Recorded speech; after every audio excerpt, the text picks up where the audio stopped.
Viewers, हम क्योंकि आपको पहले भी बता चुके थे कि इंटरव्यू के हमने कुछ टिप्स के बारे में दो पोर्शन हमने कर लिए थे। जो कायदाना सलाहियत के जो इंटरव्यू होते हैं उसके बारे में हम बता रहे थे। आज उसका पार्ट 3 हम बताएंगे आपको कि उसके अंदर आपको कौन से सवालात का सामना होगा और उसको कौन सा रिस्पॉन्ड आप अच्छा दे सकती।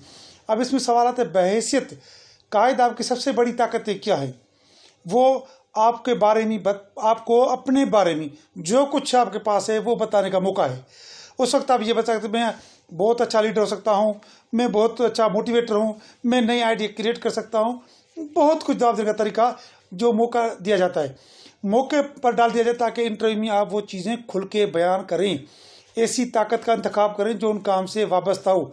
जब जब जवाब देते हो तो आपकी सबसे बड़ी ताकत क्या है, किसी चीज़ का इंतखाब करना बेहतर है जो आपके लिए उन कामों में कामयाब करनी होने में मदद करे।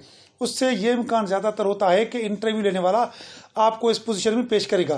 तो इसके बारे में सोचने के कि आपके मुलाजमत के लिए दरख्वास्त देकर इस काम में आपको कौन सी ताकतें सबसे ज़्यादा मदद देती हैं। अच्छा, इस बारे में सोचो कि नौकरी इंतहाई तकनीकी है या नहीं, क्या क़यादत शामिल है या आप फ़र्द की हैसियत से काम करेंगे, आप एज ए लीडर काम करेंगे या टीम मेंबर करेंगे, क्या आपके सार्फिन के साथ बाहैसियत बातचीत करेंगे या नहीं, क्या नौकरी तख्लीकी सलाहियत का मंतक है या ज़्यादा इस्तेमाल करते हैं।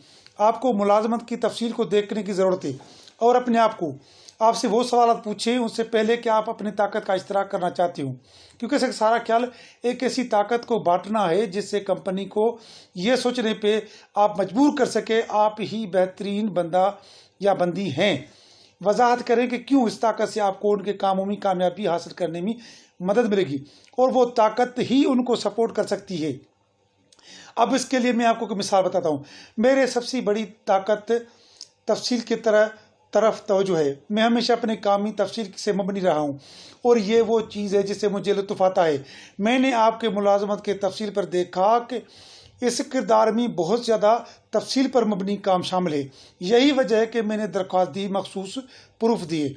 जब आप उन्हें बताएंगे आप सबसे बड़ी ताकत क्या है और ये आपके मुलाजमत में क्यों आपकी मदद करेगी, तो किसी सबूत के साथ उसको बैक आप लेने की कोशिश करें। कैसे? पिछले कंपनी को मदद के लिए कहानी सुनाने या एक मिसाल देकर आपने माजी में इस ताकत को किस तरह इस्तेमाल किया।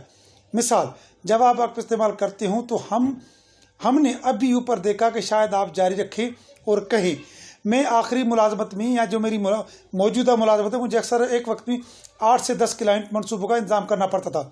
अक्सर और उन मुख्तलिफ मनसूबों में 75% मुख्तलिफ काम जारी रहते थे। तफसील से मबनी होने की वजह से मुझे अपने 100% प्रोजेक्ट वक्त पर मौक़लों को मुकम्मल करने की इजाज़त मिली। दरअसल मैंने अपनी तवीज़ करदा 45% को शेड्यूल से पहले ख़त्म कर दिया। जब आप इंटरव्यू वाले को आपसे सबसे बड़ी ताकत के लिए पूछा तो उम्दा जवाब देने के लिए आपको बताएं जाने वाले इक़दामात को वो आइए और उनको खुद इस्तेमाल करें। अब सबसे पहले जो हम जवाब का नमूना आपको बता रहे हैं ये भी एक पेशावराना लीडरशिप की क्वालिटी में आता है। जैसा कि मेरे सबसे बड़ी पेशावराना ताकत दबाव को संभालना, सख्ती, आखिरी तारीखों के तहत काम करने की सलाहियत है, यानी स्ट्रिक्ट डेडलाइन। मुझे लगता है कि इस गाहक की बड़ी तादाद और डेडलाइन की वजह से जो मैं यहाँ काम करूँगा उसकी वजह से उन मनसब में कामयाबी हासिल करने में मदद मिलेगी। अपनी आखिरी पोजीशन में मैंने अपनी मुतअद्दिद आला मराजीन और बड़े मनसूबों के लिए मुख्तसर नोटिस पर और मुश्किल प्रोजेक्ट को हैंडल किया। मैंने जो प्रोजेक्ट मुझे तवीज़ किया गया उसमें से मैंने 100% काम मुकम्मल किया। उस नतीजे में मैंने उन सार्फिन से $2 मिलियन या $2 मिलियन या जितना भी अमाउंट आपने इजाफी कारोबार जीता हो वो जवाब दे सकते हैं। जवाब देने पर गलतियाँ आपकी सबसे बड़ी ताकत क्या है, गलतियाँ ना करें बस, उसमें यह बस आपके लिए बहुत अच्छा आंसर मौजूद होना चाहिए ताकि आप कोई भी ऐसी अपनी गलती ये ना करें जैसा कि मुझे यकीन नहीं है या मुझे मालूम नहीं है। इन चीज़ों से बचने की कोशिश करें और ख़ास तौर पर ऐसी कोई चीज़ ना बताएं जिसके बारे में आपको गाइडलाइन ना हो, जिसके बारे में आपको कोई चीज़ों का पता ना हो। ठीक है ना? अपने आप को मुतहरिक कैसे रख सकते हैं, किस तरह से आप अपने आप को वो पुरजोश रख सकते हैं, किस तरह से आपके पास डिवोशन आ सकता है। मेरा मशवरा है कि आप अपने काम में जिस चीज़ को पूरा कर पा रहे हैं उसके बारे में ही बात करें। टीम लीडर बनने के आपको क्यों लुत्फ़ आता है या आपने माजी में किन छोटी छोटी जिम्मेदारियों से लुत्फ़अंदोज़ हुए जिसकी वजह से आप बड़ी जिम्मेदारियों से लुत्फ़ होने की वजह मिली। अगर एमएलए तौर पर सुपरवाइजर या मैनेजर की पोजीशन के लिए दरख्वास्त देने का फैसला किया। जवाब देने का तरीका, उस चीज़ को तहरीक और करो या क्या नहीं करना करो। आपको उनको ये ज़ाहिर करने की ज़रूरत है कि आप सिर्फ तनख्वाह के काम पर नहीं आ रहे, क्योंकि उससे इस ज़हन में शक पैदा होगा जब चीज़ें मुश्किल हो जाती हैं तो आपकी राय कैसी होगी। ये आपको भी किसी बीमारी की वजह कोई भी कहानी घड़ने की कोई ज़रूरत नहीं। आप सीधी सीधी बताएं कि मुझे जो चीज़ें मुतहर्रिक कर रही थी वो ये थी कि मेरे पास स्पिरिट थी, मेरे पास काम था, टीम को मैनेज करना था, लोगों को मैनेज करना था, लोगों के जो मुश्किल टास्क थे, जो ऑर्गेनाइजर के टास्क थे, उनको पूरा करा था। यही चीज़ें थी जिसकी वजह से हमने टास्क को पूरा किया। जैसा आप ये कह सकते हैं कि आप माना खेज काम कर सकते थे, उससे लुत्फ़ हो सके। ऐसी मसूलियत तैयार करना जो लोगों की ज़िंदगी को बदल दी, लेकिन सिर्फ इस सूरत में कहेंगे जब आप ऐसी कंपनी के साथ इंटरव्यू लेने जा रहे हैं या देने जा रहे हैं, उसके पास बाकी ऐसी मसूलियत हों जिनकी ज़िंदगी तब्दील कर दी। अच्छा, आप ऐसी कंपनी के पास जा रहे हैं जिसने सिर्फ सेल्स के टारगेट करनी हो, ऐसी कंपनी के पास जा रहे हैं जो इनोवेशन करना चाहती हो, ऐसे इदारे के साथ जा रहे हैं जिसने सिर्फ आपको एज ए मुलाजिम लेना है, आपने आगे जाकर उनकी चीज़ों को सिर्फ बढ़ाना है। तो सिर्फ इदारे को चेक करके जाएं, उसके बाद जाकर करें। जो चीज़ें नहीं करनी वो मैं बता देता हूँ। आइए अब उसके बारे में बात करूँ। सिर्फ पैसों के बारे में बात नहीं करी, हर एक तनख्वाह चेक करने के काम नहीं करता। इंटरव्यू लेने वाला जानता है अगर वो किसी से पूछ रहे आपको किस चीज़ से तरकीब देती है, एक इंटरव्यू में वो रकम के अलावा कुछ सुनना चाहता है। वो कभी भी नहीं कहेगा कि आप पैसों के लिए काम करें। आप हमेशा ये करें कि मैं इनोवेशन के लिए काम कर रहा हूँ, मैं लोगों के भले के लिए काम करता हूँ, मैं मोटिवेशन के लिए काम कर रहा हूँ, दूसरों को मोटिवेशन दिला सकता हूँ। तो यही सबसे बड़ी आपकी सक्सेस हो सकती है। इस सक्सेस को आप मेंटेन रखिए। इस इंटरव्यू में आपको ये कतई ख्याल ना हो कि आप अपने इंटरव्यू के साथ कोई बेईमानी कर रहे हैं। इंटरव्यू लेने वाले को आप अपनी चीज़ों को, जो चीज़ें हैं वो तरगीब दे सकती है, वो मैं आपको बताता हूँ। जैसे मुझे खुद को चैलेंज देना, ज़ाती सतह पे आगे बढ़ाना पसंद है, उससे मुझे सेल की तरफ या एग्रीकल्चर तरफ या मुझे लीडरशिप या मार्केटिंग की तरफ जो भी शोबा हो उसके तरफ मुझे राग़ करता है। मुझे चैलेंजेस अच्छे लगते हैं, मुझे अपनी कंटिन्यूस इंप्रूवमेंट प्लान अच्छा लगता है, मुझे नई महारतें तैयार करने मजबूर किया है जो मैंने कभी खुद कोशिश नहीं की, जिससे मुझे किसी को ठंडा लगाना हो या किसी को जिनके साथ गुफ्तगू शुरू करना हो, या उसने ना सिर्फ मेरी कैरियर के बल्कि मेरे एतमाद के साथ पूरी ज़िंदगी तब्दील कर दिया हो। और ये मुझे मुसलसल मुतहर्रिक रखता है और वो मुझे सख्त दिन या ऐसे दिनों में गुजारता है जहाँ चीज़ें मेरे रास्ते में नहीं गुजरती। ठीक है ना। मुझे उस वक्त अच्छा, अब एक सवाल आता है, मुझे वो वक्त बताएं जब आप नाकाम हो। आपके पास कोई भी ऐसा सवाल आ सकता है, कभी आपको ऐसा वक्त आया हो जिसमें आप नाकाम हुए हो सकता है कि आपको नुकसान उठाना पड़ा हो सकता है कि आपको प्रोजेक्ट नाकाम हो। जैसे आप कहें कि मुझे माजी में नाकामियों को देखना पड़ रहा था, ठीक है ना, ठीक है, वो यहाँ एक हकीकी नाकामी रही।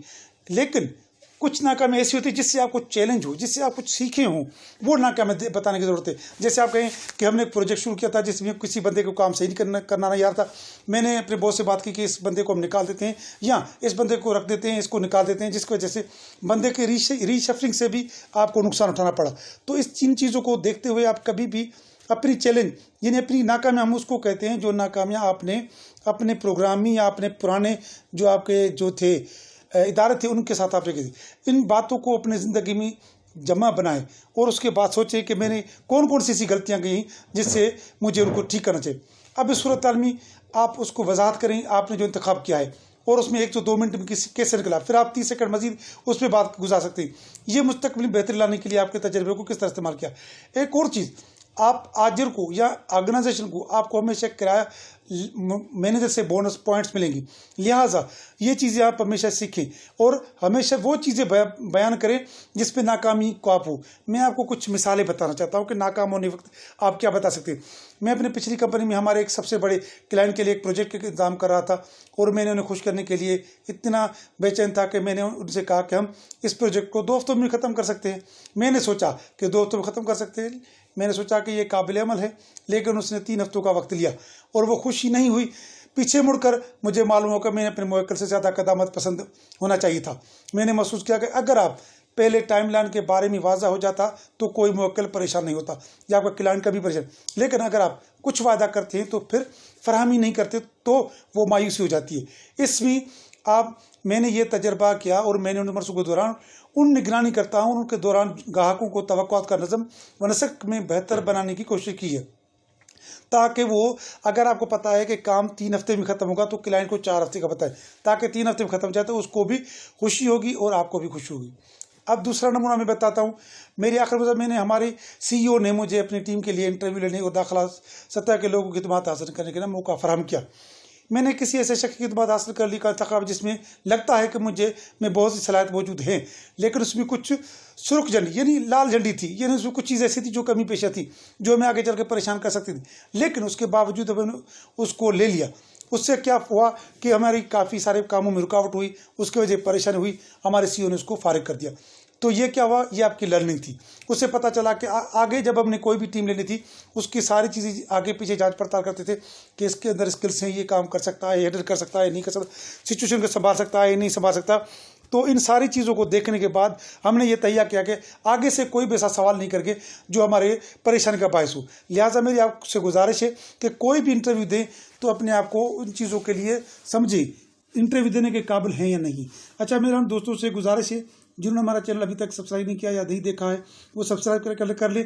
आगे हम काफ़ी सारी चीज़ें और आपके लिए वीडियो बनाएंगे जिसमें आपको बताएंगे कैरियर प्लानिंग कैसे करते हैं, CV कैसे बनाते हैं, इसके अलावा और बहुत सारी चीज़ें। अभी क्योंकि कमीशन सर्विस कमीशन की कमीशन आई हुई है, उसके ऊपर भी हम अपना व्लॉग शेयर करेंगे आपसे। तब तक के लिए इजाज़त।